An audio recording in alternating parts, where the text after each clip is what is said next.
The paper has done a decent job. I think the television stations have done a decent job on this. I've been extremely disappointed in the immaturity and the recklessness with which talk radio has dealt with this issue.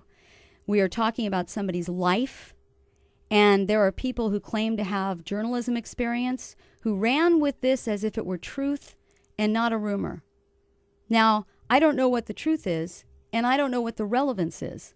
We're going to ask Senator Ashburn when we get him on the show.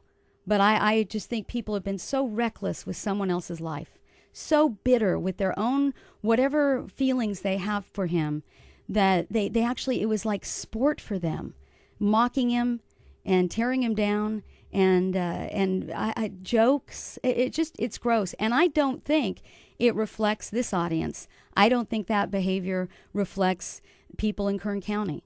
And so I've been really sad as I've witnessed some of this behavior in talk radio in the last week. I don't think that we need to find joy in other people's misery. I know it's a temptation, but I can tell you this, as being in talk radio for 16 years, I can tell you this. That is the work of lazy people who don't have a show. They've got too much time and nothing to say, and they desperately cling to mocking and tearing down other people because that's all they've got. And I'm sad for them. I want to encourage them to read a newspaper and have some show prep and not to find joy in tearing down other people. Senator Ashburn, in his time as a county supervisor, in his time as a state assemblyman, in his time as a state senator, I believe has represented us well. There was one awful, terrible, dreadful vote that last year for a tax increase that he knows I disagreed with him on. One of the things I've always credited Senator Ashburn with in the time that we've been friends is that he is one of the very few politicians that I can boldly walk up to and say, "What, are you crazy? Why did you do that?" And he smiles and looks at me and rises to the occasion and enjoys the challenge. There are other politicians who do not fare so well when they're questioned or challenged, and in fact, many of them won't interview with me at all. There are some politicians who have taken those criticisms very personally. Some who have tried to affect my job and my life and my income.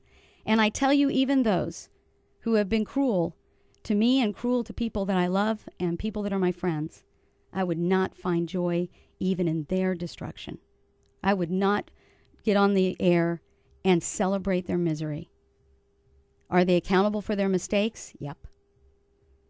Do we need to hold them accountable and make sure that they pay the penalty for their errors? Yep. And I believe that we also need to remember that there's a little something called grace. And I think that you can hold people accountable and expect the most of them. And you can be disappointed in them.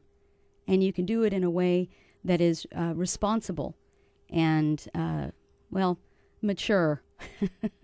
That's just me. All right, so we're going to take a break. We'll come back. We will talk to State Senator Roy Ashburn. He wants to speak to you. You are his constituents who he loves. And then when we're done with Roy, we're going to do a little chatting with Pastor Chad Vegas. And then we're going to move on to Ken Mettler, who is running for assembly. As you know, he is also working with an organization called Californians for Fair Utility Rates. Also, Ken, of course, the chairman of the California Republican Assembly, the conservative, the conscience of the Republican Party, had their convention this last weekend in Buena Park. And some good stuff happened, some fun stuff happened, some gossip-worthy stuff happened.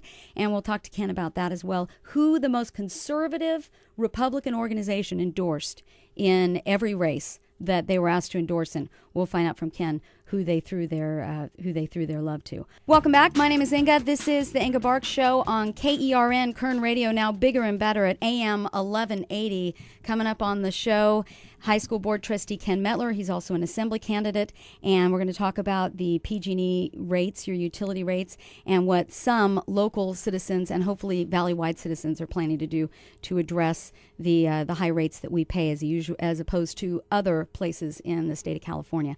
I want to welcome now to the program your state senator, my state senator, Senator Roy Ashburn, and say good morning to him. Roy, good morning. How are you today? Good morning, Inga. How are you? Good morning to all of your listeners. I didn't sleep last night. How about you? I've had many restless nights. Yeah. Tell us how things have been for the last week. Well, they've been rough.